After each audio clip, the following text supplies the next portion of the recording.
सच्चिदानन्दरूपाय विश्वोपत्यादिहेतवे तापत्रयविनाशाय श्रीकृष्णाय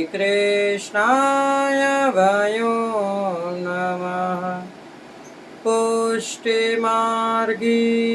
सर्वज्ञ करुणारसपूरित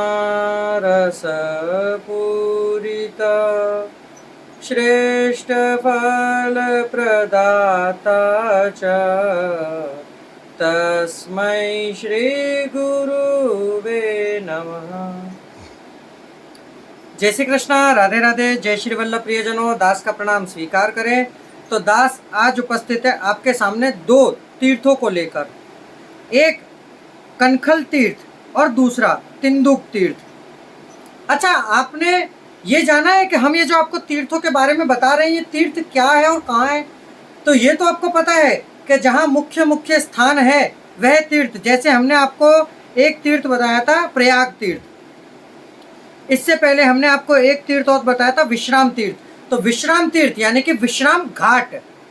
अब विश्राम घाट से थोड़ा सा आगे चलते जो कुछ सीढ़ियाँ आती हैं और ऊपर से उतरने का रास्ता है, जहाँ पर द्वार नहीं है, कुछ नहीं है, परंतु सीढ़ियाँ हैं, रास्ते हैं, गुंबद लगे हुए हैं। तो ये जो हम आपको तीर्थ बता रहे हैं, ये घाटों के ऊपर जो मुख्य मुख्य घाट हैं वहाँ पर द्वार बने होंगे, संग में गुंबद होंगे, ठाकुर जी के मंदिर बने होंगे छोटे छोटे, और जो उन्हीं के आगे 1 2 सीढ़ी, 5 सीढ़ी, 7 सीढ़ी, 9 सीढ़ी, ऐसी सीढ़ियाँ हैं उतरने की और जाने की। ये वह छोटे छोटे तीर्थ हैं जो हम आपको वर्णन कर रहे हैं। ये वह छोटे छोटे तीर्थ, जैसे अभी आएगा कनखल तीर्थ। तो कथा प्रारंभ करने से पहले दास आपसे निवेदन करना चाहेगा कि हमारे चैनल को सब्सक्राइब कर लीजिए, लाइक करिए, कमेंट में जय श्री कृष्णा, राधे राधे, जय श्री वल्लभ अवश्य लिखिए। और हम देख रहे हैं कि अब कुछ लोगों की सत्संग के प्रति आस्था क्षीण होती जा रही है, क्योंकि लौकिक में ज़्यादा उतर रहे हैं। हमें उससे बिल्कुल खेद नहीं है। हमारे सब्सक्राइबर घट रहे हैं, हमें उससे बिल्कुल नहीं है।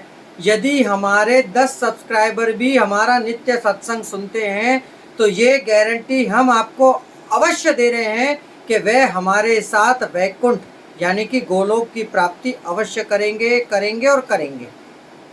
ये इस दास का वचन है। अब बेचारे जो लौकिक में घुस रहे हैं वो सब्सक्राइबर से निकल रहे हैं, अनसब्सक्राइब कर रहे हैं तो कर दो, हमें कोई त्रुटि नहीं है। ये तो उनके लिए हम सत्संग कर रहे हैं जिन्हें गोलोक गमन करना है और जिन्हें वापस पुनरपि जनरम पुनरपि मनरम, जिन्हें वापस आना जाना इसी में लगे रहना है। भैया, आप कल का अनसब्सक्राइब करते, उससे अच्छा आज कर देना, हमें कोई संशय नहीं है। हम तो उन परम सत्संगी जो हमारे सत्संग को सुनते हैं उनके लिए ही हम ये सत्संग की कथाएं लेकर आते हैं। तो शुरू करते हैं आदिवरा वचन।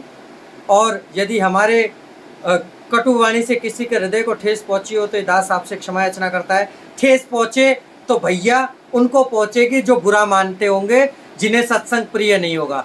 जो सत्संगी होंगे, जिन्हें सत्संग प्रिय होगा, जिन्हें प्रभु प्राप्ति करनी होगी, जो ठाकुर जी के आशय को प्राप्त करना चाहते हैं, जो उन चरणारविंद के प्रति आसक्त हैं ठाकुर जी के, वे उनको बिल्कुल भी लेस मात्र संशय नहीं पहुंचेगा, उन्हें बुरा भी नहीं लगेगा, ये हमें विश्वास है। चलिए शुरू करते हैं। आदिवारा वचन।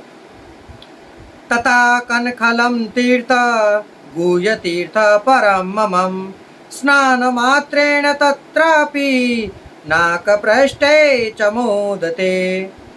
अनुवाद करते हुए बताते हैं, कनखल नामक तीर्थ इस प्रकार मेरा गुह्य तीर्थ है, इसी पर स्नान करने से स्वर्ग का सुख प्राप्त होता है।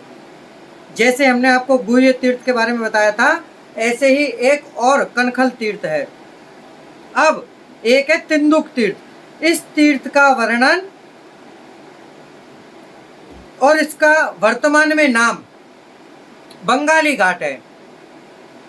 यह घाट यमुना जी के तट पर अत्यंत सुंदर और दर्शनीय है।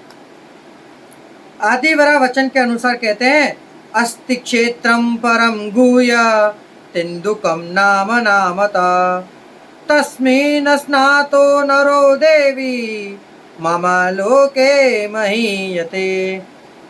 तिन्दुक नामक मेरा एक अति गुह्य तीर्थ है। हे देवी, यहाँ स्नान करने वाला व्यक्ति मेरे धाम में पूज्य होता है। यानी कि ठाकुर जी का धाम कौन सा है?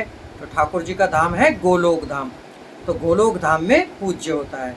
तो प्रियजनों, ये हमने आपको दो तीर्थों का वृत्तांत बताया, एक तिन्दुक तीर्थ और दूसरा कनखल तीर्थ। अब दास को आज्ञा दीजिए, कल पुनः मुलाकात होगी एक नए तीर्थ के साथ। जय श्री कृष्णा, राधे राधे, जय श्री वल्लभ।